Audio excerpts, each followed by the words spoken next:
Let's do this.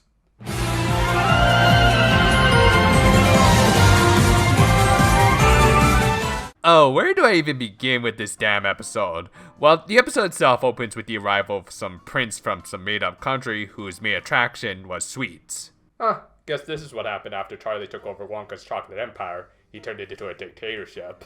Said prince ends up falling for Yukari, who just so happens to be in the middle of a lover's quarrel with her dense husbando. Seriously, I like Akira and everything, but damn, this girl can be clueless. He tries to take her home with him to his kingdom, but Akira stops him. The prince, mistaking her as another male suitor, yes, we're doing this again, challenges Akira for Yukari's hand. They go through a quick little montage of trials where the prince wins them all by cheating, except for maybe the singing contest where Akira loses by being too adorable. This leads into a dance contest where, no, I can't even do it justice, just look. Get a room, you two! The prince ends up making a total fool of himself, not that he wasn't already doing it with that stupid outfit. And with Yukari sadistically encouraging them, he challenges Akira to one more contest to see who could make the best sweep by the next day. Following this, surprisingly enough, we get a scene of Akira calling Yukari out for provoking all of this nonsense and essentially playing around with the stupid prince and his emotions. Akira's words end up hitting right on the mark, but maybe a little bit too on the mark as it ends up driving Yukari away. The next day, Shiel, having witnessed all of this, encourages Akira to try and talk things out again with her. This really hits home because Shiel knows all too well what could happen if people don't properly convey their feelings towards those close to them. To make sure they talk it out, Shiel has them bake Akira's contest sweets together, which turn out to be chocolate macarons. Yeah, just keep on piling on the difficult stuff I have to make for my baking series. And then have the two go together to meet the prince.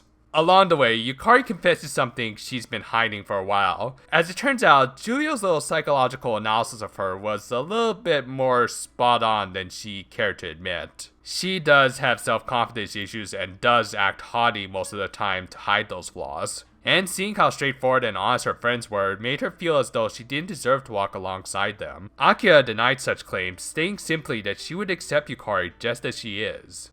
ゆかりの気持ち全部受け止めるから隠さないで。アキラ。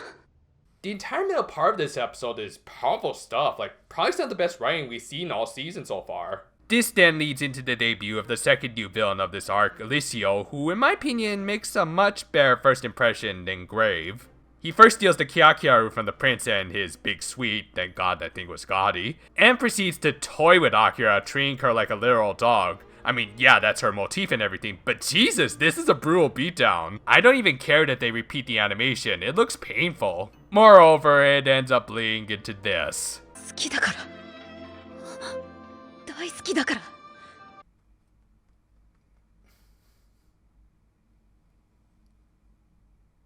Okay, go ahead. Seriously, these two have such powerful bedroom eyes that Eliseo doesn't even attack them for a good minute or so. He does eventually break things up and turns a Lily into an MOTW just to further hammer home what this whole episode is about. But with some help from the rest of the Precure who arrive to provide backup, Yukari and Akira create a new, awkward-looking combination attack. And Shiel delivers the finishing blow just to remind everyone to buy her new toy. With that, the episode ends with Yukari denying the prince's offers to go back home with him, but they give him those chocolate macarons as a parting gift. Though before he goes, the prince tells Akira to take care of Yukari, still unaware of her true gender. Yukari just laughs this off while something in her chest glows. In fact, earlier in the episode, Akira's chest was also glowing. Anyone else getting an MLP's Rainbow Eyes vibe here? You know, I came into this episode expecting to like it. I mean, come on, Yukari / Akira. But damn, did this surpass my expectations. And I don't mean just in terms of the yuri, though there was a lot of that as well. But the real highlight was definitely the middle part of the episode, where we got to see a few more facets to a couple of characters who have been criminally underused. Akira showed some of her more socially awkward side, while Yukari showed a far more vulnerable side. While both remain more than competent Precure, it's also nice seeing that these characters are also human. They both have their flaws that they're not exactly proud to admit to, but they also have friends who will remain by their side no matter what. We even got to see more Shiel and her dealing with the events of her brother's arc. Hopefully the MacGuffins will be able to help him out of his little coma, while also give you a reason to make more great episodes like these. If all goes well, the final part of my Hardcatch Precure review should be up a little later this week, and I will start recording the next cooking video just as soon as certain props arrive. Until then though, farewell for now my friends, and I gotta do something about these borders. They seem a little bit out. Order.